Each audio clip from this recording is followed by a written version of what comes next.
So আজকে আমরা যে টপিকের ওপর ডিসকাস করব সেটা হচ্ছে ক্যাম্প মেকানিজম।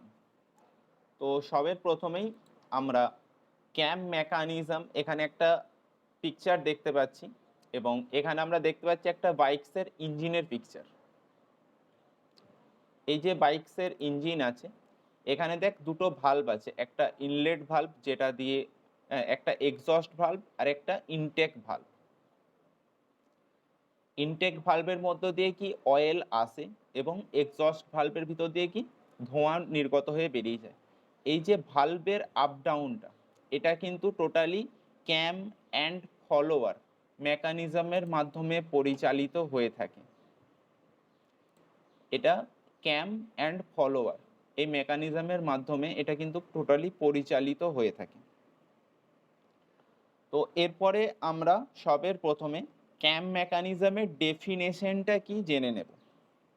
তো কেউ যদি লিখতে চাস লিখতে পারিস, অথবা কেউ যদি শুনিস তাহলে শুনে নে ভালোভাবে। Cam is a mechanical elements which rotates or reciprocate and give motion to the follower reciprocating or oscillating. So এটাকে যদি আমরা বেঙ্গলিতে বলি তাহলে কি দাঁড়াবে যে ক্যাম হলো একটা মেকানিক্যাল এলিমেন্টস যেটা রোটেটস করে আর রেসিপ্রোকেটিং মোশনে থাকে এবং এটা ফলোয়ারকে রেসিপ্রোকেটিং বা অসিলেটিং মোশন ট্রান্সফার করে। ক্যাম হলো একটা মেকানিক্যাল এলিমেন্টস যে এলিমেন্টসটা রোটেট করে অথবা রেসিপ্রোকেট মোশনসে থাকে এবং এটা এই মোশনটা ট্রান্সফার করে ফলোয়ারকে কোন মোশন, রেসিপ্রোকেটিং অর অসিলেটিং। এরপর রেসিপ্রোকেটিং মোশন তো তোরা প্রত্যেকেই জানিস, বাট অসিলেটিং মোশন সম্বন্ধে হয়তো তোদের অতটা ধারণা নেই। তো আমি অসিলেটিং মোশনটা কি সেটা একটু বলে দিচ্ছি। Oscillating motion can be termed as the repeated motion in which an object repeats the same movement over and over. তো অসিলেটিং মুভমেন্ট কাকে বলে? এটা একটা রিপিটেড মুভমেন্ট, যখন একই সরল রেখায় অনবরত রিপিট অ্যান্ড রিপিট করে তখন সেই মুভমেন্টটাকে অসিলেটিং মুভমেন্ট বলা হয়ে থাকে। তো মেনলি কি হচ্ছে, ক্যাম রোটেটিং অর রেসিপ্রোকেটিং মোশন থাকে এবং সেটা ট্রান্সফার করে ফলোয়ারে। ফলোয়ারে কোন মোশন ট্রান্সফার করে? রেসিপ্রোকেটিং বা অসিলেটিং মোশন ট্রান্সফার করে। এরপরে এই যে ক্যামে একটা লাইন কন্ট্যাক্ট হয় আর একটা পয়েন্ট কন্ট্যাক্ট। আমরা যদি দেখি এটা হচ্ছে ক্যাম এবং এটা হচ্ছে ফলোয়ার। এখানে যেটা পয়েন্ট কন্ট্যাক্ট দেখাচ্ছে এটা হচ্ছে ক্যাম, যেটা রাউন্ড মতো আছে, এবং যেটা এই লম্বা, এটা এই স্যাপ টাইপের যেটা আছে এটা হচ্ছে ফলোয়ার। এখানে লাইন কন্ট্যাক্ট হয় এবং পয়েন্ট কন্ট্যাক্ট হয়, এই দু ধরনের কন্ট্যাক্ট হয়ে থাকে এবং এটা অনেক বেশি হায়ার পেয়ার। আমরা যদি হায়ার পেয়ার দেখি, ফার্স্টলি হচ্ছে gears, various types of gear হচ্ছে হায়ার পেয়ার একটা, এবং তারপরে হচ্ছে ক্যাম মোশন ট্রান্সফারের জন্য, এটাও কিন্তু খুব হায়ার পেয়ার একটা।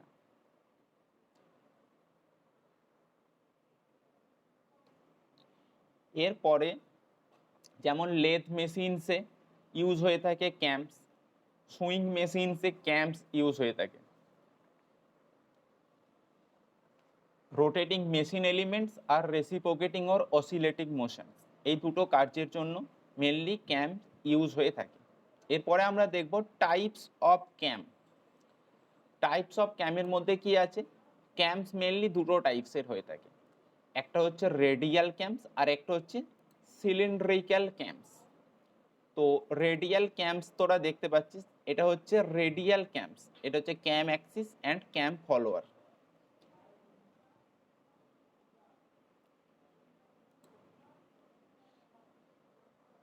তো এটা মেনলি ইউজ করা হয়ে থাকে লেথ মেশিনসের ফিড মোশনসের জন্য, এবং এটা হচ্ছে সিলিন্ড্রিক্যাল ক্যাম। একটা দেখ সিলিন্ডার টাইপসের জিনিস আছে, ক্যাম্পস আছে, এবং এর ভিতরে কি গ্রুপ কাটা আছে। এই গ্রুপসের মধ্যে দেখ এই যে ফলোয়ারটা, এই ফলোয়ারটা যাওয়া আসা করছে, এটা হচ্ছে সিলিন্ড্রিক্যাল ক্যাম্পস। এরপর ক্লাসিফিকেশন প্যারামিটার, সবের প্রথম হচ্ছে সারফেস কন্ট্যাক্ট, তারপর হচ্ছে মোশন অফ দ্য ফলোয়ার, তারপর হচ্ছে পথ of motion of the follower. তো ফার্স্টলি যেটা আছে সারফেস কন্ট্যাক্ট, সারফেস কন্ট্যাক্টে আমরা কি কি দেখতে পাবো, এখানে knife edge follower, roller follower, flat faced follower and spherical faced follower. আমরা এখানে বেসিক্যালি সারফেস কন্ট্যাক্টে 4 ধরনের ফলোয়ার দেখতে পেয়ে থাকি।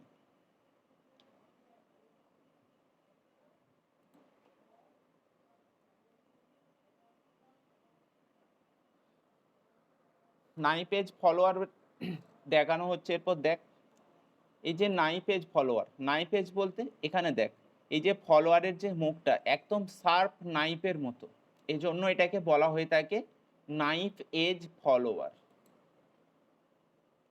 এই যে ফলোয়ারের মুখটা এটা একদমই নাইফ এজের মতো, এই জন্য একে নাইফ এজ ফলোয়ার বলা হয়ে থাকে। Knife edge follower is seldom used in practice because the small area of contact surfaces result in excessive wear. তো এটা মেনলি প্র্যাকটিসের জন্য ইউজ হয়ে থাকে বেসিক্যালি, এবং এখানে একটা কি স্মল এরিয়া কন্ট্যাক্ট হয়, জাস্ট সিঙ্গেল পয়েন্ট কন্ট্যাক্ট হয়, তার জন্য এখানে এক্সেসিভ ওয়্যার হয়ে থাকে। তো এটা গেল আমাদের ফার্স্ট নাইফ এজ। এরপরে হচ্ছে রোলার ফলোয়ার। এখানে তোরা দেখতে পেয়েছিস এটা হচ্ছে ক্যাম্পস এবং এটা একটা রোলার, রোলারটা মুভমেন্ট করছে এবং ক্যাম্পটার সাথে। রোলারটা যে এখানে যে ফলোয়ার আছে এটা রোলার ফলোয়ার। এখানে কি দিয়েছে দেখ, due to the rolling motion between the contacting surface the rate of wear greatly reduces. তো এখানে মেনলি ওয়্যার যেটা উৎপন্ন হচ্ছিল আমরা যখন নাইফ এজ ফলোয়ার দেখছিলাম, এখানে কিন্তু ওয়্যারটা অনেক বেশি রিডিউসেস হয়ে যায়, কারণ কি এই রোলারের সাথে, রোলার ফলোয়ারের সাথে ক্যামের কন্ট্যাক্টটা অনেক বেটার হয়।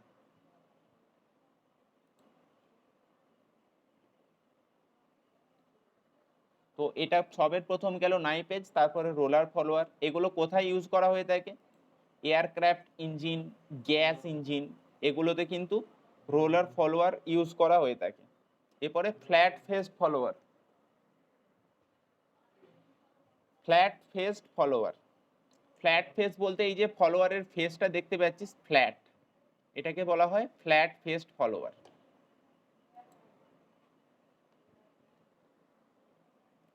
Flat faced follower mainly use হয় একটু আগেই যেটা দেখলি বাইকসের ইঞ্জিনে, বাইকসের ইঞ্জিনে এই ফ্ল্যাট ফেসড ফলোয়ারটা ইউজ হয়ে থাকে।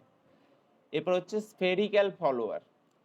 স্ফেরিক্যাল বলতে এর যে হেডটা আছে দেখ, ফলোয়ারের যে হেডটা আছে এটাকে স্ফেরিক্যাল বলা হয়ে থাকে।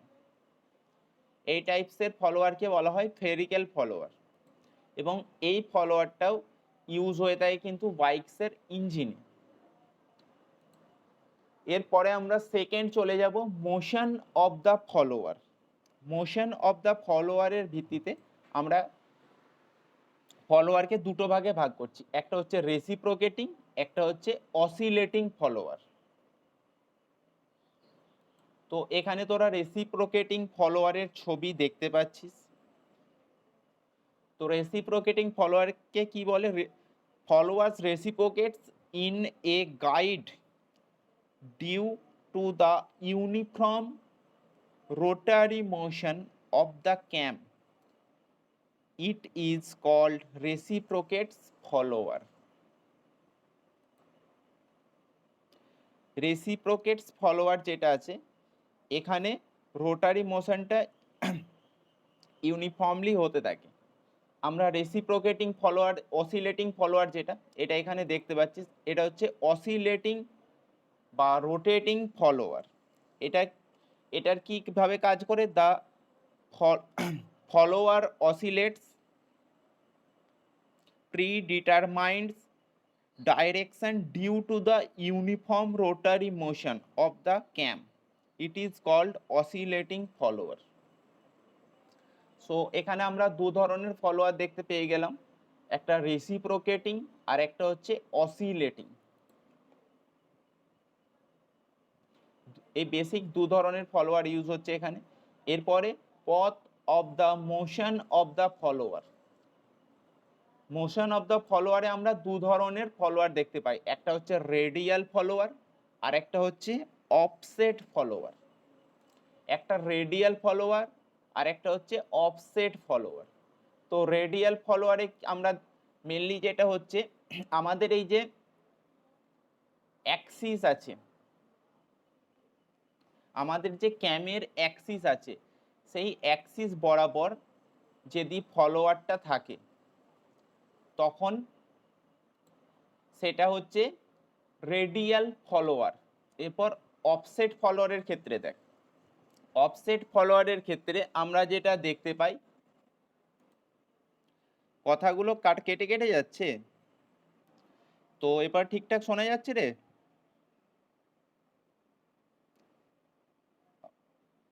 এখানে আমরা যেটা দেখলাম সেটা হচ্ছে রেডিয়াল ফলোয়ার। রেডিয়াল ফলোয়ারের ক্ষেত্রে কি, আমাদের এই যে ক্যাম আছে, ক্যামের অ্যাক্সিস বরাবর যদি ফলোয়ারের অ্যাক্সিসটা থাকে সেটাকে আমরা তখন বলবো রেডিয়াল ফলোয়ার। বাট আমরা যখন দেখব ক্যামের অ্যাক্সিস বরাবর ফলোয়ারটা নেই, এই যে মেন যে অ্যাক্সিসটা আছে, এই অ্যাক্সিস বরাবর যদি ফলোয়ারটা না থাকে, এটা যদি সাইডে হয়, তখন সেটাকে বলবো আমরা অফসেট ফলোয়ার।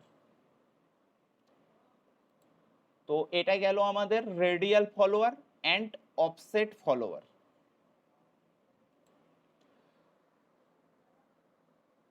তো এগুলো আমাদের বেসিক সো এটা আমি একদমই বেসিক দেখালাম।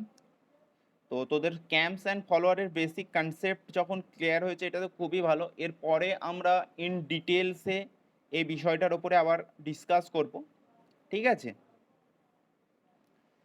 এছাড়া আমাদের এই যে ক্যাম্পস অ্যান্ড ফলোয়ার মেকানিজম, এটা আমাদের যে কোনো বিভিন্ন কাটিং মেশিনসে ইউজ হয়, প্রিন্টিং প্রেসে ওয়াইডলি ইউজ হয়, টেক্সটাইল ইন্ডাস্ট্রিজ এখানে ইউজ হয়ে থাকে, অটোমোবাইল ইঞ্জিন ভালভসে ইউজ হয়ে থাকে, আইসি ইঞ্জিনেও ইউজ হয়ে থাকে।